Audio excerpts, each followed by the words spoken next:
Kalau rumah korang 1.3 juta nilainya, mesti korang nak cash out besar kan? Tapi klien Melissa ni lain cara dia. Ramai bila refinance terus nak pinjam maksimum.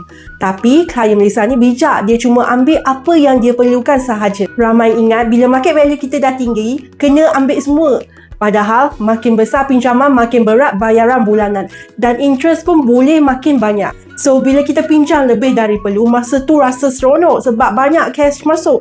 Tapi, lepas beberapa bulan, duit pun dah habis, komitmen boleh jadi tinggi. Itu bukan untung, itu perangkat ramai yang tak sedar. Klien Melissa ni lain, rumah dia market value 1.3 juta. Bagi loan dia cuma 400,000 sahaja. Dia cuma ambil 150,000 cash out untuk rolling business. Sebab itu sahaja yang dia perlukan. Melissa bantu dia refinance ikut kemampuan sebenar dia. Bukan ikut ego ataupun bukan ikut maximum limit bank. Dia masih ada equity tinggi dan tak stres bayaran bulanan. So akhirnya dia boleh dapat modal buat bisnes tanpa beban. Lepas tu boleh bayaran kekal ringan. Lepas tu nilai rumah kekal kukuh. Boleh juga refinance in future lagi bila perlu. Itulah power of property. Tarik cash bila perlu, bukan bila kita teringin.